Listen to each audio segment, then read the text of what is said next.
Hey guys, welcome to Illuminate Cinema. आज हम आपके लिए सर्चिंग मूवी को एक्सप्लेन करने के लिए आए हैं। मूवी को देखते वक्त अगर आप इस मूवी की छोटी छोटी डिटेल्स को ठीक तरह से याद रखेंगे तो ये मूवी आपके लिए इंटरेस्टिंग होती जाएगी। इस मूवी में एक लड़की अचानक गायब हो जाती है और पूरा पुलिस डिपार्टमेंट भी उसको ढूंढने में असमर्थ होता है, मगर उसका पिता उसकी सोशल मीडिया लाइफ की मदद से उसको ढूंढ लेता है। मूवी की शुरुआत में हमें एक छोटी सी फैमिली को दिखाया जाता है जिसमें डेविड, उसकी वाइफ पैम और उन दोनों की बेटी मार्गोट होती है। वो तीनों लोग अपनी जिंदगी में बहुत ज्यादा खुश होते हैं। मार्गोट ने अपना पूरा बचपन अपनी माँ के साथ ही बिताया था, मगर मार्गोट की माँ को लाइम्फोमा नाम की बीमारी हो जाती है जिस वजह से उनकी मृत्यु हो जाती है। इस बात को अब बहुत समय हो चुका है।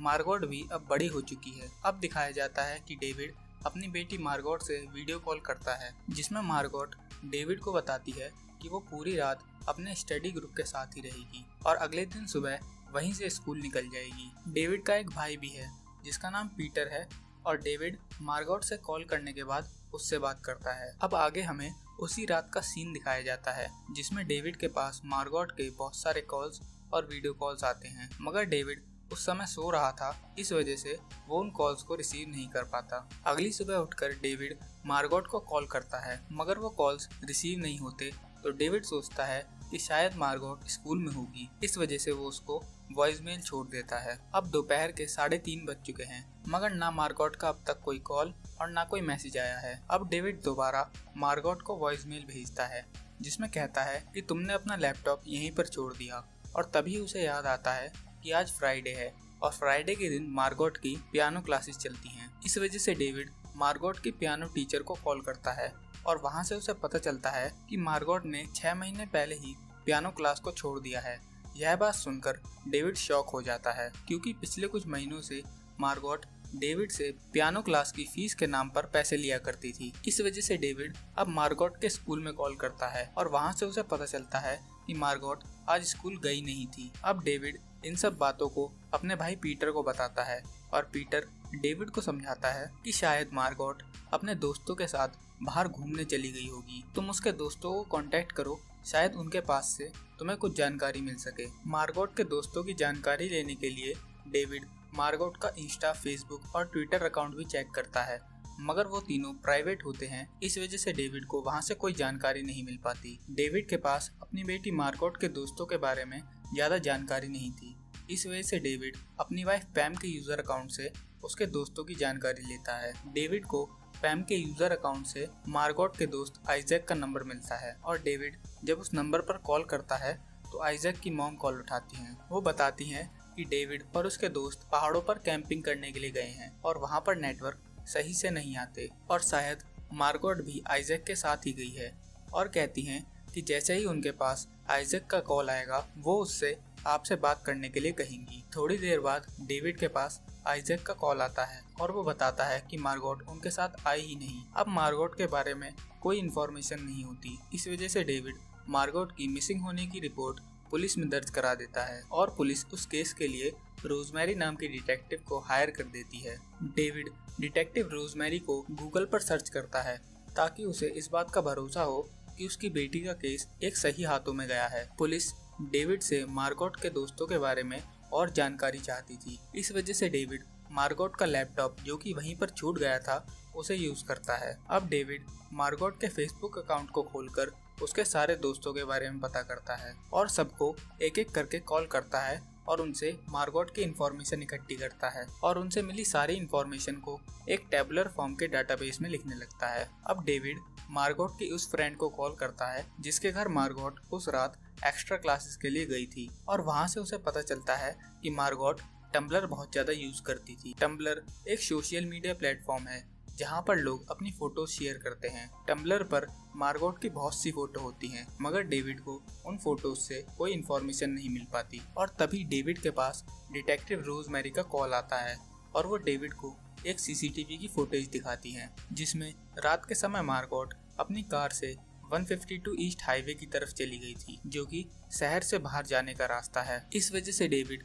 थोड़ा परेशान हो जाता है। डिटेक्टिव रोजमेरी डेविड को समझाती हैं कि उन्हें मार्गोट के दोस्तों के अलावा और दूसरी चीजों पर भी ध्यान देना चाहिए ताकि वहां से कोई जानकारी मिल सके। तभी डेविड को मार्गोट की पियानो क्लास वाली बात याद आती है, जिसमें वो पिछले 6 महीने से नहीं गई थी, मगर उसकी फीस के नाम पर डेविड से पैसे लिया करती थी। इस वजह से डेविड मार्गोट की अकाउंट डिटेल्स चेक करता है, जिसमें उसे पता चलता है कि मार्गोट ने 6 दिन पहले किसी वेनमो नाम के अकाउंट को $2500 दिए हैं। डेविड उस वेनमो नाम के अकाउंट को चेक भी करता है, मगर वो अकाउंट अब तक डीएक्टिवेट हो गया था। अब डेविड इन सारी बातों को अपने भाई पीटर को बताता है, तो पीटर डेविड से कहता है कि कहीं मार्गोट गलत लोगों की संगत में तो नहीं पड़ गई थी। इस वजह से डेविड मार्गोट के इंस्टाग्राम अकाउंट पर चेक करता है। वो वहाँ पर सभी पोस्ट की गई फोटोज को देखता है, जिसमें उसे डेरिक नाम के अकाउंट से मोस्टली हर फोटो पर कमेंट मिलता है। इस वजह से David mobile number searching website की मदद से डेरिक का कॉन्टेक्ट पता करता है और फिर डेरिक को फोन करता है,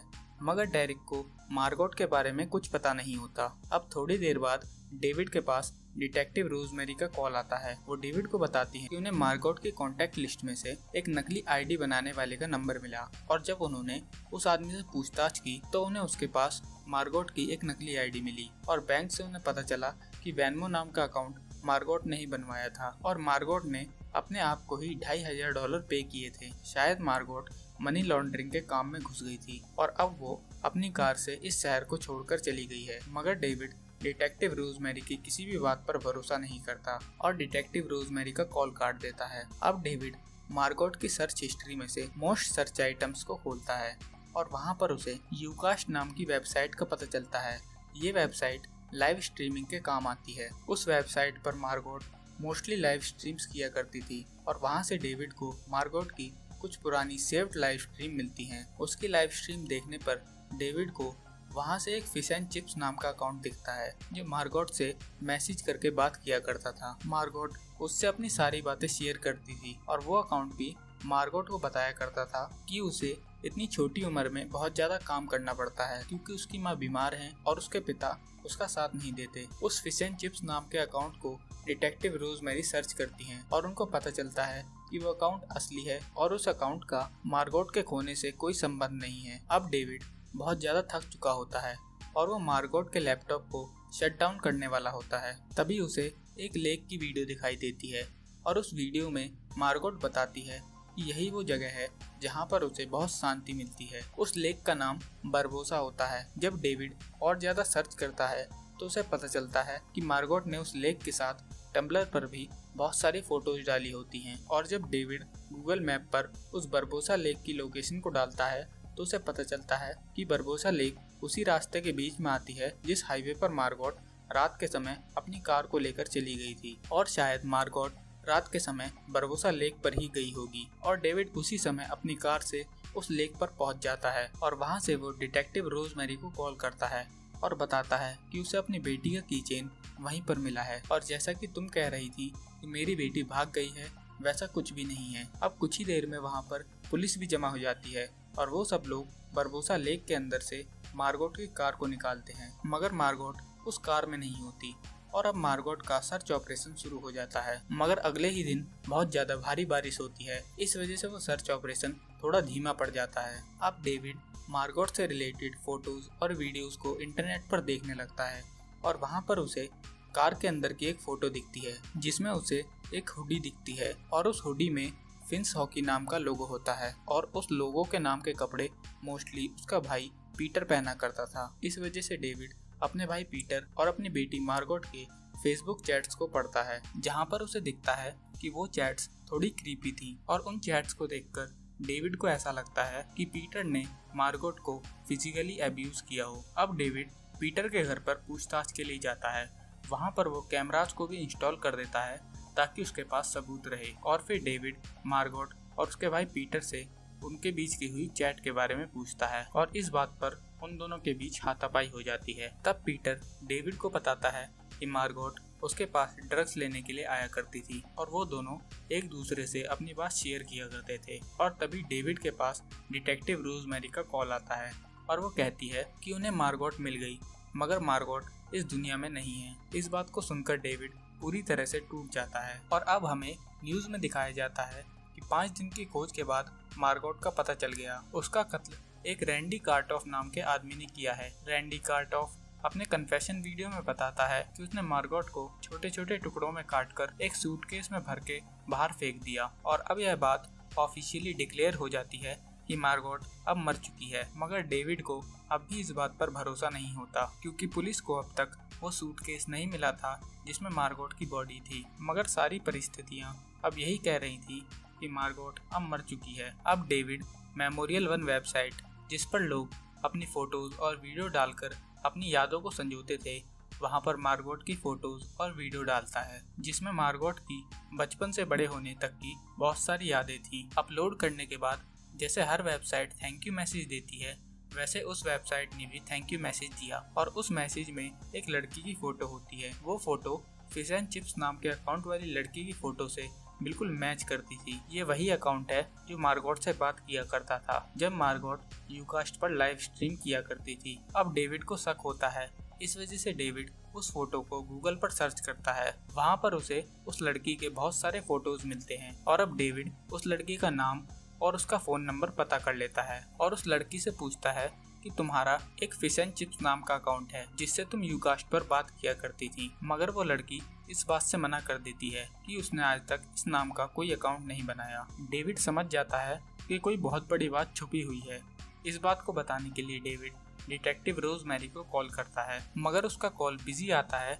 इस वजह से डेविड मेन पुलिस ब्रांच में कॉल करता है। डेविड की कॉल एक लेडी पुलिस उठाती है और वो कहती है कि उसे डेविड की बेटी मार्गोट के लिए बहुत ज़्यादा दुख है, मगर इस केस को डिटेक्टिव रोजमेरी ने लेकर बहुत अच्छे से संभाला। डेविड इस बात को पकड़ लेता है और उससे पूछता है कि उसे बताया गया था कि डिटेक्टिव रोजमेरी को यह केस दिया गया था, मगर वो पुलिस लेडी कहती है कि नहीं, डिटेक्टिव रोजमेरी ने अपना इंटरेस्ट दिखाते हुए खुद इस केस को लिया है। ये बात सुनते ही डेविड भी हैरान हो जाता है और वो डिटेक्टिव रोजमेरी के बारे में दोबारा इंटरनेट पर सर्च करता है और वहाँ पर उसे एक पुरानी फोटो मिलती है जो कि उसे पहली बार सर्च करने पर भी मिली थी। उस फोटो में डिटेक्टिव रोजमेरी की साइड में वही इंसान खड़ा होता है जिसने इस बात को कन्फेस किया था कि उसने ही मार्गोट को मारा है। इन सारी बातों को डेविड पुलिस को बता देता है और अब पुलिस मार्गोट के फ्यूनरल में आकर डिटेक्टिव रोजमेरी को अरेस्ट कर लेती है और अब डिटेक्टिव रोजमेरी से पूछताछ शुरू हो जाती है और यहाँ पर हमें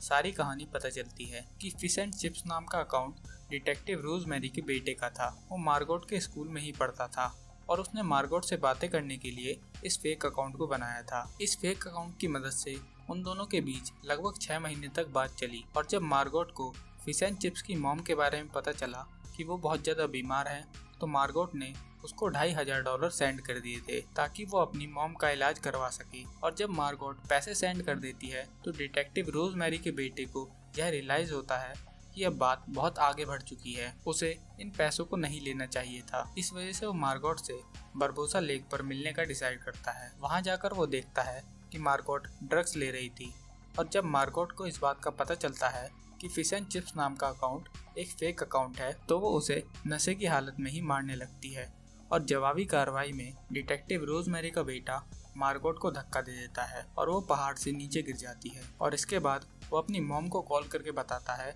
कि उसने इतनी बड़ी गलती कर दी है। इस वजह से डिटेक्टिव अपने बेटे के क्राइम को अब तक छुपा रही थी और उसने डेविड को एक नई कहानी सुनाई थी कि मार्गोट पैसों को लेकर वहाँ से भाग गई है, मगर जब मार्गोट की कार मिल जाती है तो वो कहानी बेकार हो जाती है। इस वजह से वो उस आदमी को ड्रग्स देकर यह कन्फेस करवा लेती है कि उसने ही मार्गोट को मारा है ताकि सब लोगों को इस बात पर भरोसा हो सके, और कहती है कि शायद अब मार्गोट नहीं बच पाई होगी क्योंकि इस बात को अब तक 5 दिन हो चुके हैं और 5 दिन तक बिना पानी के जी पाना नामुमकिन है। मगर तभी उसे याद आता है कि कुछ दिनों पहले ही बारिश हुई थी, जिस वजह से मार्गोट को ढूंढने के लिए जो सर्च ऑपरेशन चल रहा था वो भी धीमा पड़ गया था और शायद उसी बारिश की मदद से मार्गोट को पानी मिल गया हो और वो अब भी पहाड़ियों के नीचे जिंदा हो। ये बात सुनते ही डेविड और सारे पुलिस वाले मार्गोट का सर्च ऑपरेशन शुरू कर देते हैं। कुछ देर बाद मार्गोट को ढूंढ लिया जाता है और उसे नीचे पहाड़ी से ऊपर लेकर आया जाता है। इस हादसे में मार्गोट की जान बच जाती है। अब इस हादसे को बहुत समय हो चुका है। मार्गोट अब दोबारा अपनी लाइफ पहले की तरह जीने लगती है और इस एंड पर यह मूवी खत्म हो जाती है।